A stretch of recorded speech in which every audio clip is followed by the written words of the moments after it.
All right, everybody. So I do have 4 o'clock, and I just want to say thank you so much for inviting me into your home to talk about ways to eat clean. I think it is so important to talk about this topic, especially this day and age of COVID and other infectious diseases. I think, we've got to really keep our immune system strong, and this is one way that we can do it. But there's a lot of understanding about what it means to eat clean. So that's what we're going to talk about today. We're going to talk about, is there a benefit to eating organic versus conventional? What are some of the benefits of eating clean, and how do we even start? And like always, write down your questions, and at the end of the presentation, we can discuss some things that you want to discuss. So, there really isn't a super official standardized definition of clean eating, but in general, it's a pattern that focuses on fresh, whole foods and choosing foods that are minimally processed, preferably organic, but it doesn't necessarily have to be organic, ethically raised, and rich in naturally occurring nutrients. So clean eating means foods should be high in fiber because they're less adulterated, certainly filled with vitamins and minerals and phytonutrients. Now, phytonutrients are nutrients that are very special and found in plants. So it doesn't mean that clean eating is a vegetarian diet. You can still have your animal foods, but it really still is plant-based. So that should be the center of your plate. So over half of your plate should be fruits and vegetables. Then the other half should be made up of the animal protein and then the starch. So these are just some rules of clean eating, and we're going to talk about some of these GMOs too. So eat whole foods, things that are less processed. And I also added in there to avoid genetically modified foods, foods that have been modified through different organisms. So we're going to talk a little bit more about that in a minute. Avoid the processed foods just because they have so many different ingredients in them. Some of them you can't even pronounce. And if you can't pronounce an ingredient, that's already telling you, should we really be eating it? We need to eliminate refined sugars. Now, I know eliminate seems like such a strong word. So if we can at least reduce it and have minimally refined sugars, that would be better for us. We're going to talk about why. If we can cook your own meals, that means you're in control, you're empowered, you know exactly what you're putting in your meals. So that's ideal. I know in this day and age of us going out and, there are lots of different choices, just have to be really choosy when you go out.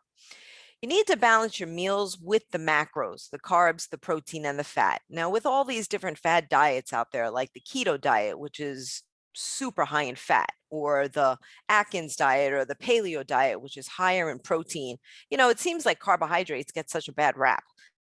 Carbs are really, really important. The problem is we really enjoy the processed carbs. So kill two birds with one stone, avoid the processed foods, but still have your carbs. They just be whole grains. We need to have a lesson in reading food labels. Food labels do change over time. And I think the more they change it, the more complicated it gets, even though that's not the purpose of it. Added some things on the food label, which is very good for the consumers. So we're going to look at some of that. We need to reduce our saturated fat and definitely eliminate trans fat if we can. But here's the problem with that. If you eat processed foods, it's going to have trans fats in them because that's just an ingredient of processed foods. But if we can really, really avoid them, that would be so much better for your heart. Trans fats are pretty dangerous because the body just doesn't know what to do with them. So what it does is it starts to build up your cholesterol, your triglycerides, and in addition to that, it lowers your HDL. Your HDL is the good cholesterol, the stuff that's supposed to protect your heart. So that trans fat just, virtually wipes out that protective mechanism for your heart. Meals should definitely focus around plant-based, the fruits, the veg, the whole grains. We want to reduce our sodium. Remember, all food contains some sort of sodium. That's okay. We need sodium. It's an electrolyte. Electrolytes are needed for muscle transmission, nerve transmission, enzymatic processes of the body. So we have to have sodium. The problem is if sodium is attached to chloride, i.e. salt, that's when it becomes a problem because now it can increase blood pressure, it can cause kidney disease, heart disease. So, and if you eat processed foods, it's going to be higher in sodium. We need to also increase our water intake. I know we had a lecture on water and different beverages, but still water is the best thing. I know it's hard for us to drink a lot, just in general, about a gallon a day. It's not easy to do that. Now, I wanted to show you, see if I can just escape here and just go to this website. Hopefully you guys can, okay, new share, hopefully. Okay, I just wanted to show you this website.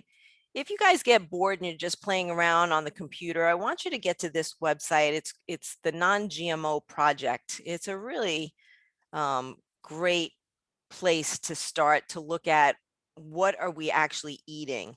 Genetically modified foods, there's definitely pros and cons, depends upon who you're talking to. When you talk to the scientists that are involved in genetically engineering our food, they get very excited because that's what they do. They're scientists, and their goal is to, enhance the food supply. Maybe they're enhancing the nutritional value, or maybe they're enhancing the production, because we have a lot of people on this earth and we got to feed everybody. So can our just regular farming techniques actually sustain that? That's their argument. But the problem is, when you look at the science of GMOs, it's kind of creepy. It really is. It's like Frankenstein foods, because they're taking bits and pieces of genetic information, not from the same species sometimes, and creating something that we're eating. So some people are very uncomfortable with that. Um, Research is very complicated. So, it's hard to say if eating GMO foods will directly cause cancer, or directly cause, Alzheimer's, or directly cause some other health, to do that causal relationship. But when you read the science and how they actually create these food products, I don't know, it makes you kind of take a double take. So what the NonGMO Project is, what I like about it is that it shows you different foods that have been verified through this rigorous, application, I guess you could say. And it actually gives you different lists of foods that don't have genetically engineered ingredients. And I really like that. So just for example, if we looked at this one, so the ones that don't have the GMOs, they'll have this little insignia on there if they've been through that verification process. So not everybody can use this little insignia. But when you look at like the 365 products, that's Whole Foods products. So these are the things that are non-GMO. I was happy to see that some of the yogurts that I use are on there. My almond milk is on there. So if you're curious about, hey, are you actually having foods that don't have genetically engineered ingredients, this is a really nice list to take a look at. And it's obviously so extensive. I remember when I first looked at this, it really wasn't as extensive as it is now. So it's grown, which is really, really nice. And I just think the more consumers demand non-GMO, the more products that will be out there, and then who knows, maybe GMOs can actually be shelved a little bit. I don't know, we'll see. But take a look at it. So just type in non-GMO project, and it's kind of a fun website to go surfing around. Okay. All right, so back to eating whole foods. So whole foods just means consuming foods that are as close to their natural form as possible. So I'm just giving you some, elementary pictures here. I don't know. A lot of people like their chicken nuggets. For me personally, it doesn't look appetizing, but that's just me.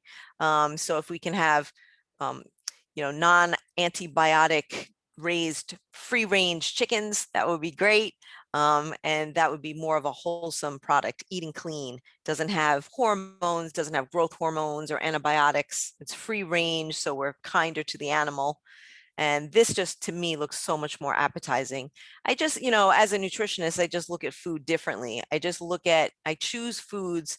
I try to get bang for my buck. Like, why am I eating that food? It's not just for pleasure, right? I mean, that I want to eat because it just tastes good. It makes me feel good. Maybe it's a memory, a comfort food. But really what I like to do is look at food and choose the most dense food to put in my body. And after a good workout, like right before this lecture today, I just went on a 30-mile ride. And I feel so energetic and I feel so good and so healthy that why would I want to put junk in my body? It just totally, took away all that endorphin that I did bicycle riding and feeling healthy. So, that's just my take on it. So here's just another example. So marketing is really great. I have to tell you, the food industry, they hire some smart people, not just in their laboratories, but also in their business and marketing department. Because, when you look at a product like this, whole fruit bars, it only has 70 calories and it's fat free.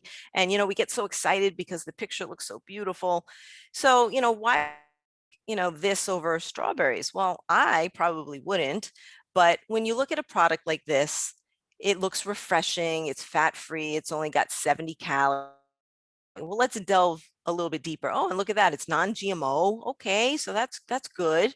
So could this be a product that I would eat? Yeah, I would eat it, but not very often. And here's why. When I look at the food label, no fiber. So this is a fruit bar. It's strawberry, but has absolutely no fiber. And look how much sugar there is.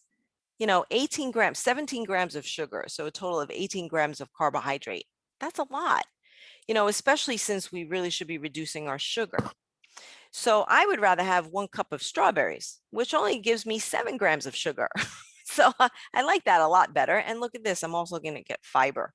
So it is all about choices, but having the whole fruit is part of clean eating. It's much better than having this whole fruit bar, despite the fact that it only has 70 calories. So that's how they try to get you. Okay, so vegetable, I don't even know what this is. I guess this is a fritter, but that doesn't look appetizing to me at all. So I would rather have whole fruits and vegetables. Again, what are found in whole fruits and vegetables? Not just the fiber, but almost every single vitamin, mineral you can think of, from vitamin A, beta carotene, folic acid. The only thing it doesn't have is B12. B12 is exclusively found in animal products, so it doesn't have B12, but it's going to have zinc. It'll have iron. It'll have magnesium, potassium. So when you look at what is found in these plant products, it's going to give your body almost everything it needs. Okay, not very high in protein, but that's why we're going to also have our macros to have protein along with it. But just this looks just so much more app. Of course, when I was looking at pictures, I had to pick this looking thing to try to convince you that this is much better. And then grains. So why do we pick on whole grains? Okay, well, it doesn't mean you can't have bread, but if you're going to pick bread, get bang for your buck and get the whole grain or get the sprouted or, the ones with the seeds, why? Because you want to get the most nutrition out of food. I mean, that's what food was meant for, right? Use food as thy medicine. And it's not just for the hedonic pleasure of it. So try to do the whole grains. Of course, that would be better. Now, why do we pick on sugar? I know I've done a lot of lectures about sugar, and I think next month I'm going to be kind of debating what's worse for us, sugar or fat. So I'm just going to kind of introduce some of the topic here today. Refined sugar is just not so good for us. Okay, so refined sugar is just defined as sugar that's been processed either from the sugar cane or sugar beets, and it's processed to sugar, granulated white sugar, powdered sugar. So what they do is they process it and then they might dry it to get it, or they might process it into a powder. So we, for some reason, as humans, we like sweet, and that could have been an evolutionary process where we needed to eat sweet, and the sweet taste would distinguish between bitter, because a lot of bitter indicated that it might have been poison. So sweet indicated, oh, this was an edible product. Also, sweet will give us that glucose, that blood sugar that we need to run away from Tyrannosaurus Rex, who's trying to eat us, or trying to kill Tyrannosaurus Rex because we need dinner, right? So it gives us energy. But unfortunately, we've just gone crazy with the sugar. It's limited nutritional value, and it definitely, excessive intakes can lead to disease. Liver damage is one of the biggest things, non-alcoholic liver disease. And I know I've shown pictures in the past of a healthy liver and an unhealthy liver. And at one time, we just thought it was fat that went to the liver and caused fatty liver. Well, no, it's also sugar, unfortunately. So whether it's natural sugar that comes from too much juice or processed sugar that comes from refined white sugar, not so much, not good for us. It also leads to something called metabolic syndrome. Metabolic syndrome is just a triage of different conditions that we have all at once. We might have insulin resistance, we might have diabetes, we might have hypertension, we might have obesity or abdominal obesity. So having high cholesterol, so having that group of health-related illnesses is actually coined metabolic syndrome. Certainly overeating refined sugar, it's easy to get a lot of calories, so that could lead to being overweight. Heart disease, there's some indication that cancer cells really love sugar, helps them grow. So maybe we shouldn't be eating so much of it. There is some research to show that maybe sugar causes a little bit of a food addiction. I know I had shown a picture in the past of PET scans of a brain on cocaine and a brain on sugar. And the brain on sugar lit up so much brighter than even the brain on cocaine. And when you do rat studies, if you feed rats choice between cocaine and sugar, they're going to go for the sugar, lots of sugar. They like sugar. Elevated uric acid. Sometimes we don't talk about this, but excessive sugar intake actually elevates uric acid. Now, if you have too much uric acid in your blood, that can lead to a condition called gout, which is a type of arthritis, and it's extremely painful. It starts to really attack the toes and the fingers and the joints, and it's just extremely painful. You swell. It's just not pleasant. Cavities, of course, our dentists don't like too much sugar.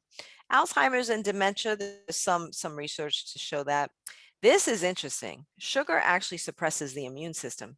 It causes certain white blood cells to not function good.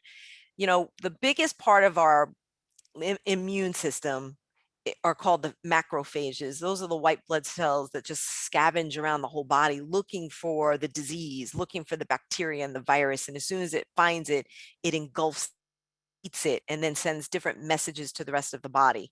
Well, sugar actually suppresses phages. Well, that's not good because that's the top domino of our immune system. So again, doesn't mean we can't have any.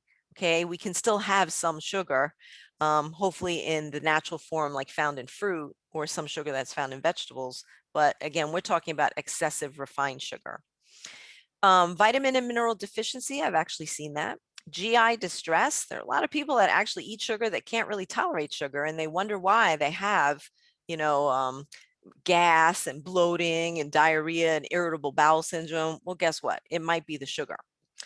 Premature aging. Well, aging, we're all going to age, but how graceful are we going to do that? The more garbage we put into our body, the more oxidative radicals get secreted. And of course, that makes us old. Hyperactivity, reactive hypoglycemia, that's pretty lousy. Reactive hypoglycemia, I don't know if you've ever experienced it, but you feel like you're going to pass out. It's a really ugly feeling. You get hot, you get sweaty, you feel nauseous. Some people have passed out. And reactive hypoglycemia just means if you're eating too much sugar, sometimes you have this insulin response that causes your blood sugar to drop too quickly, too low, and then you don't feel so good. Hypothyroidism, that's pretty interesting. And it's interesting how thyroid diseases are on the increase in the world. So I'm not just talking about Hashimoto's, but I have Hashimoto's, but what's causing all of our thyroid glands to not function? We've got 20-year-olds that their thyroid glands don't work anymore. What's up with that? And we think there is a link to refined sugar. So doesn't mean you can't have sugar, but we need to be choosy. Okay, so I would say if you're going to do sugar, you can do maple syrup. That's my most favorite sweetener from a nutritional standpoint because it's not processed. It has a lot of vitamins and minerals. Muscovado sugar would probably come in second, turbinado sugar, demerara sugar, and then honey. And the reason why I also put it in this order is because when you look at sugar, it's a molecule of different things, glucose and fructose mostly. So if you have a product that has too much fructose in it, that's the harmful part of the sugar. That's what will go to your liver. Okay, and that's what causes all these diseases. So when you look at maple syrup, when you look at the ratio of glucose to fructose, it has more glucose, and that's good. Okay. As you can see here, I left out agave. A lot of people ask me about agave, especially some of my patients who have diabetes. Their endocrinologists say, oh, have some agave. Stay away from the sugar substitutes. Maybe have agave. It's still not my favorite. And the reason being is that it's almost all fructose. So you don't get that insulin response, but it will go to your liver. So I'd rather you not have too much agave. Now, sugar substitutes, pros and cons to these two. There's so many out there now, right? The sweet and low, which is the saccharin, the equal, which is the aspartame, the ACE K, which they call ACE K, the sucralose is the Splenda. That's usually mixed, a mixed sugar substitute, and Advantane, that's usually mixed too. We'll talk about stevia in a second, but these are the sugar substitutes that are out there. They're extremely sweet, and they are Frankenstein foods, basically, because they're created in a laboratory. It's really interesting how aspartame, which is the equal, is amino acids, actually. So that's why there's a warning label on products that have this equal. People that have this condition, it's a genetic condition called phenylketonuria, PKU. If they ate equal, they could develop brain disease. It's terrible. I do work with a lot of neurologists that are not happy with some of these sugar substitutes, especially aspartame. They see a link between their patients drinking to having migraines. The sucralose kind of freaks me out a little bit. This is Splenda. I even read some sort of it does environmental damage as well. And I'll tell you why. When we drink it or eat it, we eliminate it through our urine. And what was happening is that pipes, seriously, drain pipes were getting clogged, this residue from the Splenda. And of course, that goes into our water supply. So I'm supposed to stay neutral as a nutritionist. These are generally regarded as safe by the FDA. FDA has been questionable lately. So you might want to consider reducing some of these things if you do have them. When you look at some of the research as well on some of these sugar substitutes, something called the Delaney Clause. The Delaney Clause says in research, if your products are causing cancer in animals, they really shouldn't be used for consumption by humans. Well, guess what? Some of these products have been shown to cause cancer in animals, especially the saccharin. At one time, they pulled saccharin off the market. I don't know if you remember that back, I think it was in the 80s. They pulled it off, but now they put it back on. So just use them sparingly. I'd rather you didn't use them at all. Part of clean eating means don't use sugar substitutes. So now there are other things like monk fruit and stevia. Now they're not considered sugar substitutes per se because they really haven't been approved for. So they're herbals, they're sweet herbals. Now that doesn't necessarily mean it's better. There is some research to show that stevia might lead to stomach cancer. So I know research kind of gets you a little freaked out because some of it says it's bad for you, some of it says it's okay. So what do you actually do? I try to stay away from these kinds of products. I just do. I think if I'm going to desire something sweet, I'm going to try to stay clean and have my fruit in portion control, of course. And if I absolutely need some sort of sugar, if I'm baking a cake or something, I might use applesauce, but if I need some sort of sweetener, I'll try to use the maple syrup. I think that's probably the superior sweetener. The other thing are sugar alcohols. Now these are okay. I don't think it really qualifies as clean eating though, but let me just tell you what sugar alcohols are. You'll know that they're sugar alcohols because they end in OL, erythritol, xylitol, sorbitol, etc. Now, what's kind of interesting about these sugar alcohols is that they are not sugar substitutes and they still provide some calories, but they're very low calorie. Okay. So that's why a lot of people do have them. If you see a product that has no added sugar or diet, sometimes they have these sugar alcohols. One of the problems with sugar alcohols is that when we eat them, our intestines don't know what to do with it. So you're essentially feeding the bacteria in your intestines and they get really happy. So they reward you with gas and diarrhea. So that's why some people really can't tolerate a lot of these sugar alcohols. Sugar alcohols are even found in chewing gum. It's even found in toothpaste. They put it in the strangest things. You're not supposed to be swallowing toothpaste. Okay, so out of all of these, I would probably do xylitol. This one has the least amount of intestinal distress. I would ask you though, if you do xylitol, definitely keep it away from your animals, especially if you have dogs, because it is poisonous to your dogs. So that should probably tell you something. Your dogs can't eat it, maybe you shouldn't be eating it. But this would be another sweetener that has low calories, especially if you're trying to watch your weight.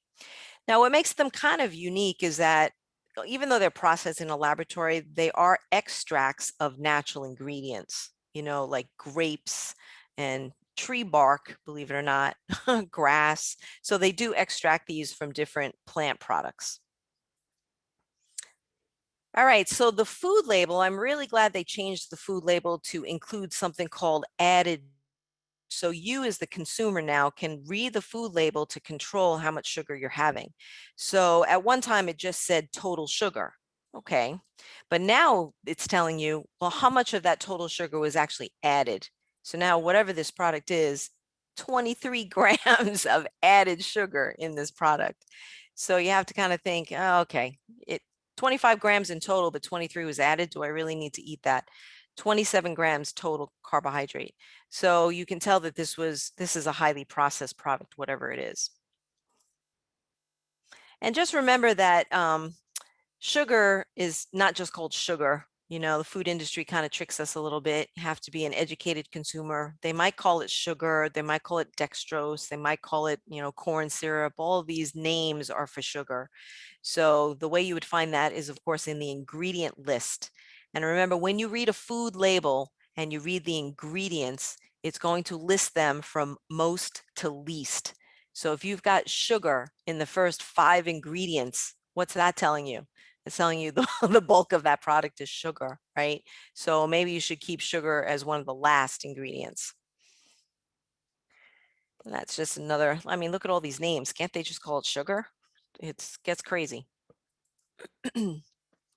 The other thing gets a little crazy is all these other terms: sugar-free, low sugar, no added sugar, reduced sugar. Ay, ay, ay.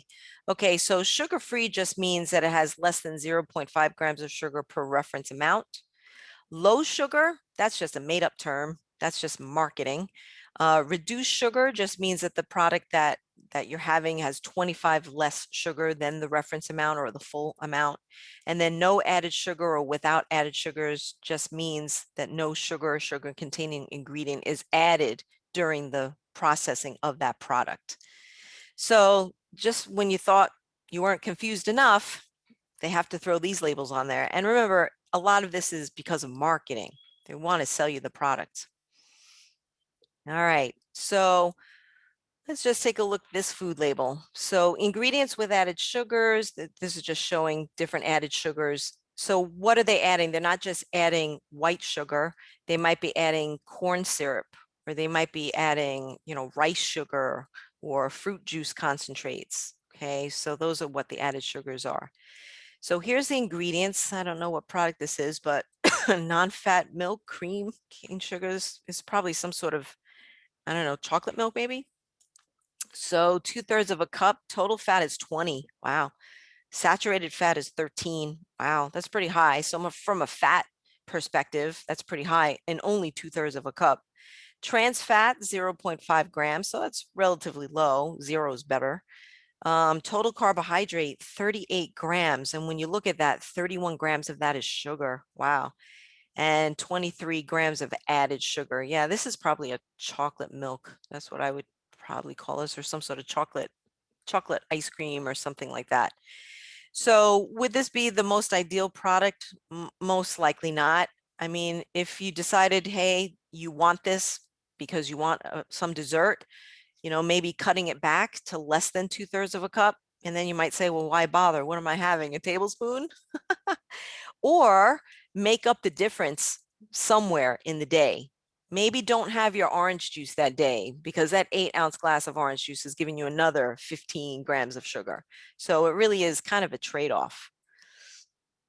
All right, so that's the whole sugar concept. We'll talk more about sugar next month. But the other thing we should do is reduce our saturated fat and definitely eliminate our trans fats. You know, we all know that the fats can lead to high cholesterol, high LDLs, high triglycerides, which sugar can raise too, by the way.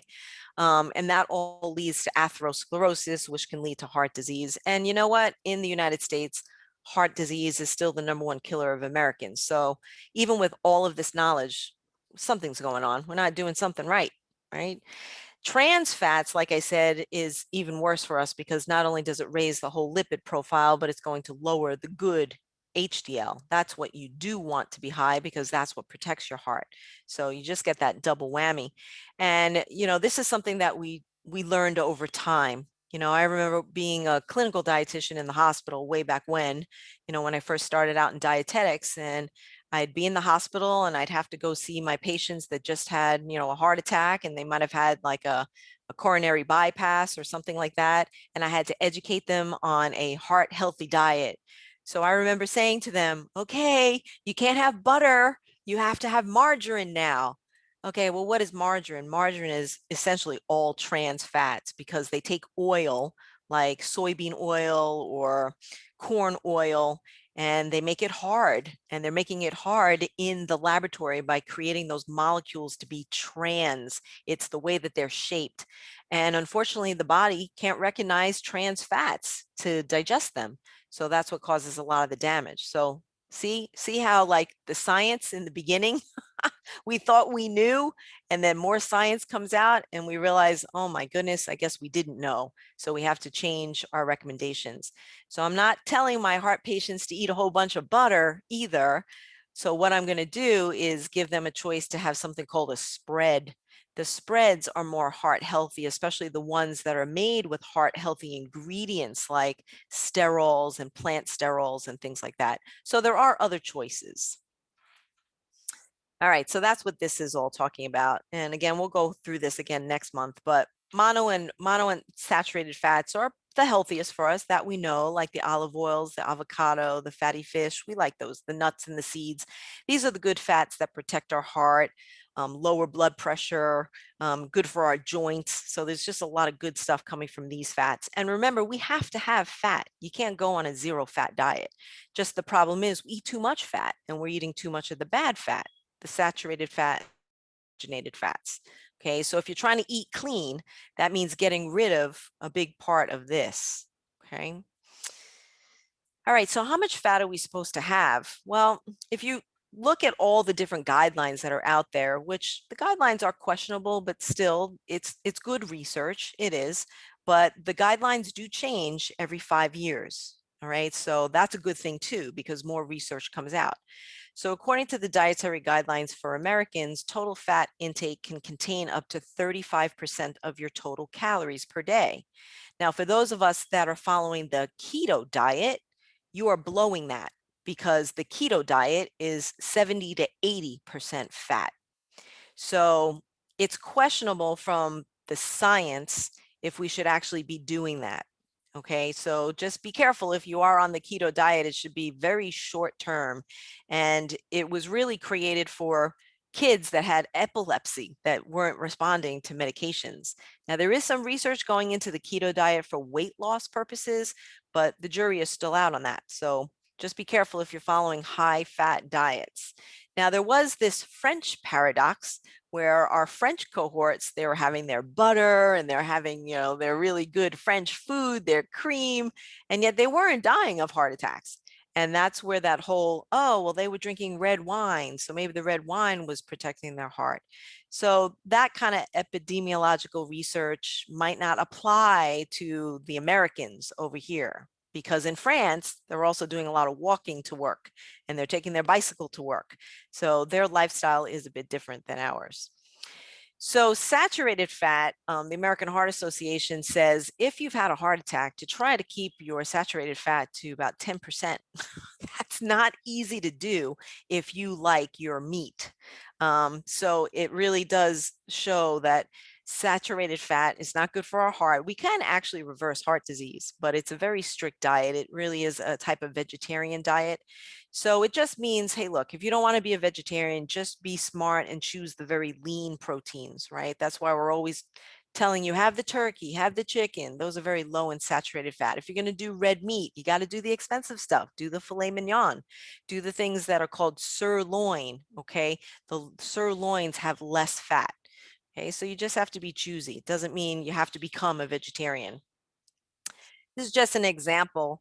So just say you eat 1,500 calories and you're keeping your fat to 30%.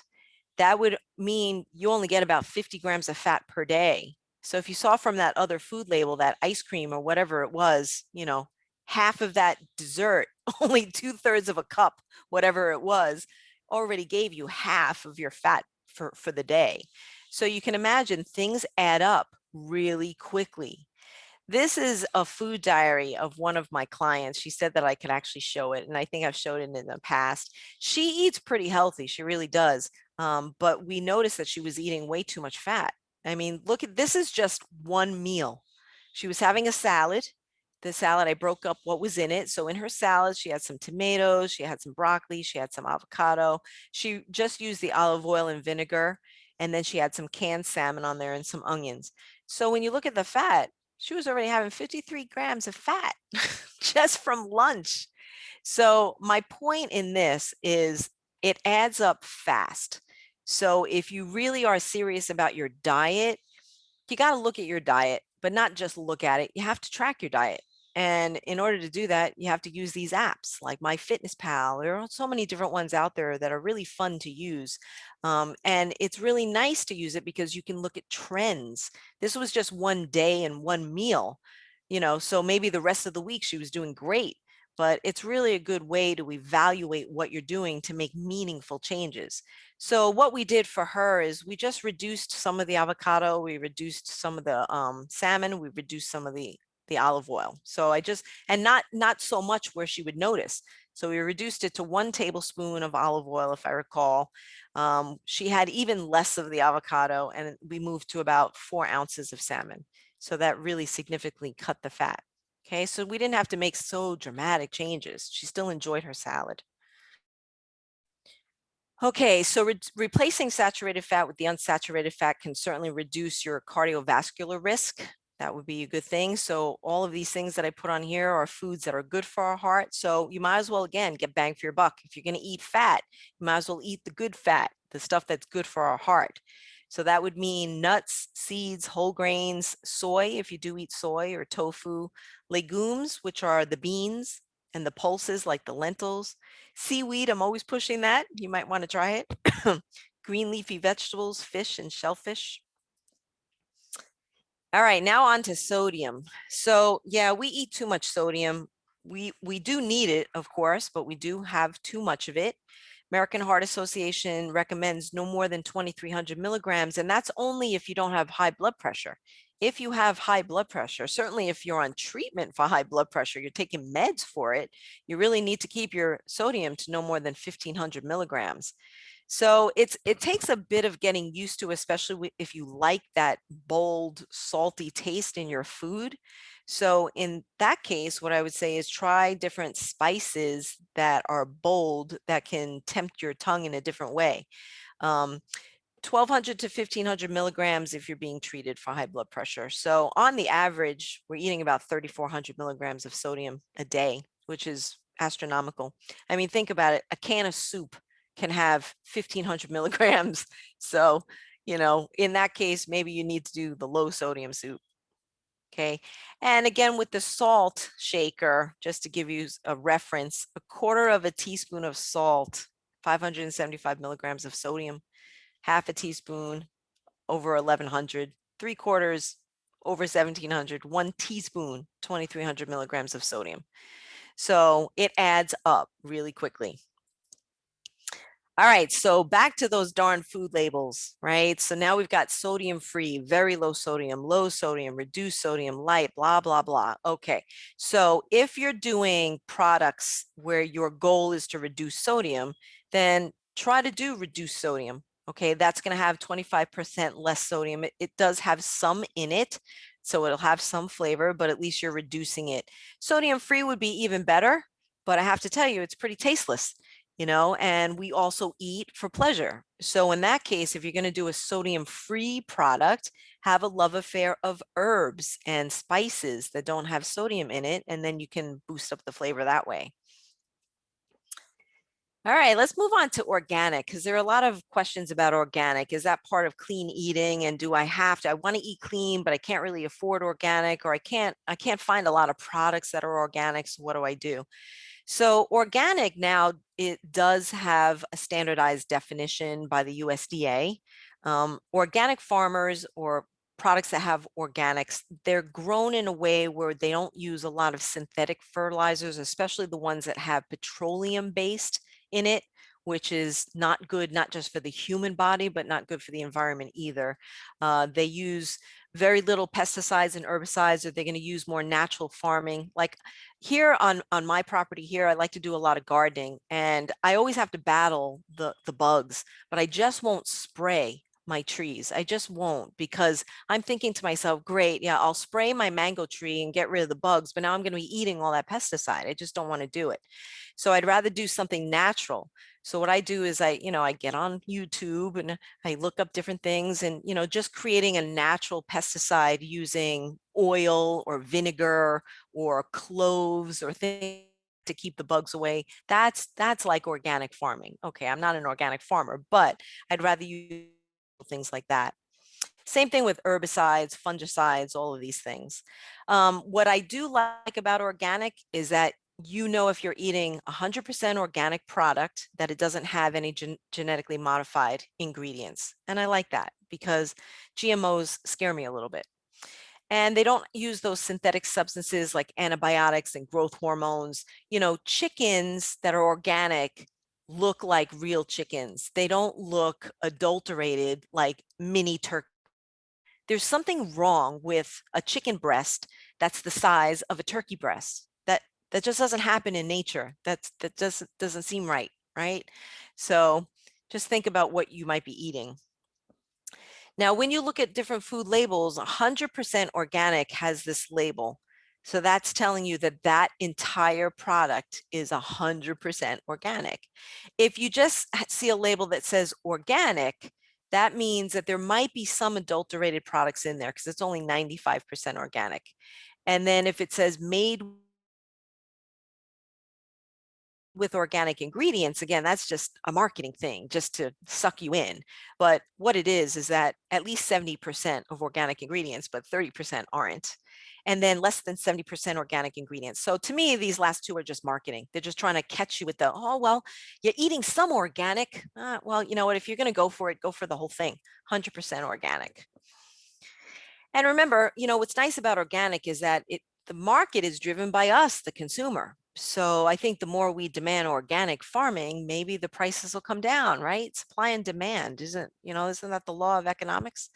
So the claims of organic that they're safer, they're kinder to the environment, and they're healthier. So let's kind of look at that a little bit because I want to be fair. So to investigate the claims, researchers at Stanford University evaluated nearly 250 studies. So they did a meta-analysis comparing the nutrients in organic versus foods. So they actually discovered that there was very little nutritional difference between something that was organic versus something that was conventional, which is pretty interesting. Although some might have been higher in fatty acids, like the organic milk and the organic chicken. Okay, so overall, it's comparable in terms of organic products did have the slight edge in food safety. I like that, with a 30% lower pesticide residue than conventional foods. And I really like that because when you at systemic damage, when you look at inflammation, systemic inflammation, when you look at cancer, you don't just wake up with, you develop it over time. Something has those genes to turn on. So, we can't control a lot of things. We really can't. Our environment is getting damaged. Our food supply is getting damaged. We're we're taking medications. There's just so much that bombards this human body. So if you can control something, I say do it. So organic has less pesticides. That's good. Organic chicken and pork were also about a third less likely to contain antibiotic-resistant bacteria than conventionally raised chicken and pork. And I really like that too. I mean, I understand I'm not a farmer, but I can't imagine being a chicken farmer and that's your livelihood and all your chickens drop dead because of some sort of bacteria. I mean, that's pretty devastating. That's devastating on the food supply. That's devastating for the farmers. So I understand the perspective of using antibiotics and growth hormones. I understand that. But I'm also thinking, how safe are they for the human body as well? Well, research is mixed. It really is. So if you can have a choice, if you're in a situation where you have a choice, maybe organic would be the better choice. It would be cleaner. I do like the fact that organic farming is kinder to the environment. We only have this one earth. So, I think if each of us does a little bit, that's going to create a lot of something. So that would be a good thing. So why do we choose organic? Well, organic foods do tend to be more expensive, I have to admit. So you have to see if that fits in the budget and sometimes you can't even get the products that you really want. So clean eating does include organics, but it doesn't necessarily have to be all organic to still eat clean.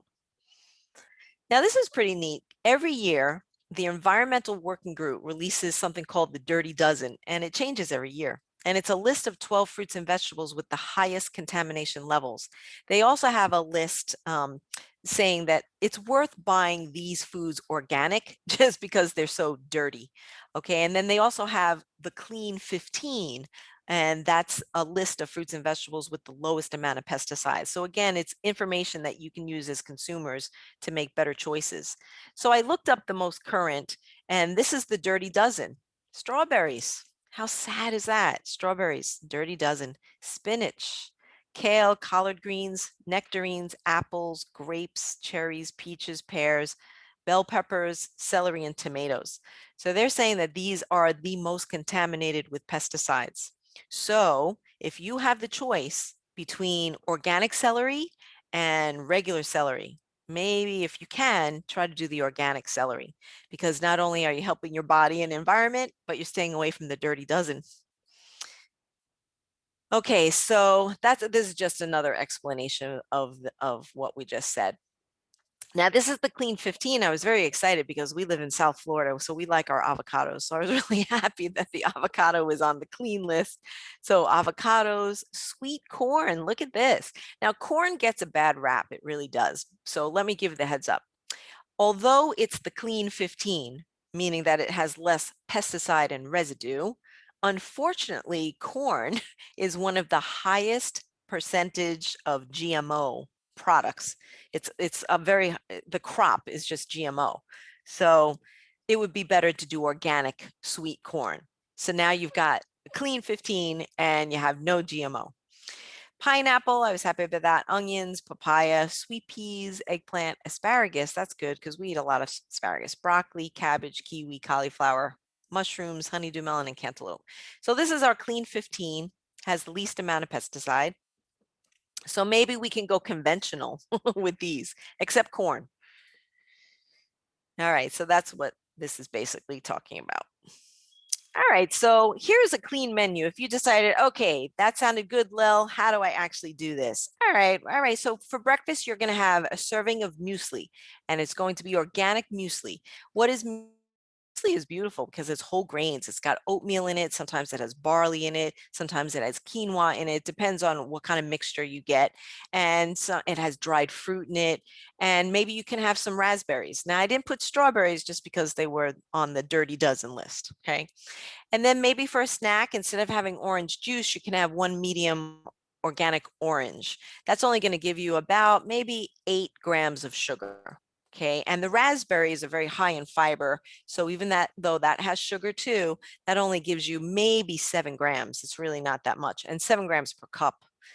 Okay, for lunch, you're going to have 4 cups of a white bean salad, white bean and veggie salad. How nice is that? And then maybe you can have, and then for dinner, you're going to have a kale and beet salad with some balsamic Dijon free range organic chicken.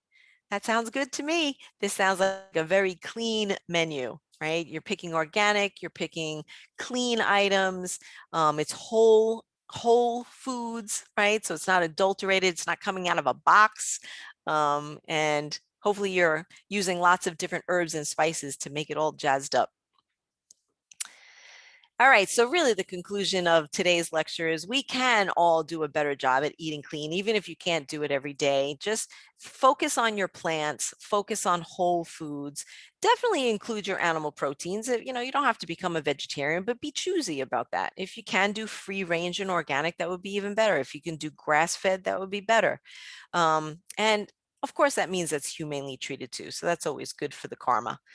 Definitely limit and avoid processed foods. Definitely try to avoid, if you can, the GMOs. You know, from my perspective as a nutritionist, I'm supposed to tell you that they're safe, but quite honestly, I don't know that for sure. I really don't. And when you read other research, maybe that's what's causing some of the allergies in our kids. So we'll see. So eat well, definitely to feel well. All right. Any questions, concerns, comments? Are all going to eat clean for dinner? Hi, I've got a question. Tell me. Bob Richmond. Hi, Rob. I was wondering how the burgers that they're serving, the Impossible Burger, Oh, yeah, the or Impossible Burger. what is the other one I'm looking? Beyond Burger, and I guess there's a lot of them coming down the line. Are they processed? Are they GM or Yeah, some something of those, else? I have to tell you, a lot of those are still Frankenfoods to me. I call them Frankenfoods, like Frankenstein. Foods. You know, if you want to do a vegetarian burger, I'd rather you, if you are creative, make your own black bean burger or vegetable burger. If you really want a soy burger, there are organic soy burgers out there that actually say organic. So, you know, so you have to be careful. You have to read the food label. So it probably wouldn't be high on my list. Yep. But are they in fact genetically modified, or are they some other kind of process? Well, they're definitely processed. They're definitely processed because they're not organic. So because they're not They made organic, of they're going pea. to have genetically modified products. And remember, soy is a very highly genetically modified food product as well. Yep. I heard they were pea based or something. Yeah, if you're going to do pea based, that would be good. Just make sure, again, it's organic pea. Yep. Yeah. There's a lot of those coming down the line, I understand. I know, I know. So is Soylent Green, I hear. Right. Did you ever see that movie, Soylent Green? I certainly, yes, I did. Let's hope we don't get to that. Right. That's Hi, people. Judith. Oh, I know. We're gonna go there, I don't think. I have a question. Sure. I use garlic powder in lieu of salt. Is that a good thing? Nice. Good for you. And you're using the garlic powder instead of the garlic salt. So yes, Yes. all garlic powder is dehydrated garlic that's ground up into a powder. So go for it. Yes. That gives me the salt taste, I think. Good for you. Like Good for garlic. you. Okay, Go thank you. for it. My pleasure. Yeah. Excellent. Excellent. Wow, you guys, it was so nice to see you. Thank you so much for allowing me to come into your home today. You know, I think this is definitely being recorded. So if you get bored and you want to listen to it again, go for it and pass it on. And remember, you know, good health is just the cumulative effect of what we do. So just take one thing at a time, make small changes, and before you know it, it adds up to big things, big results. Okay. Yeah. Thank you.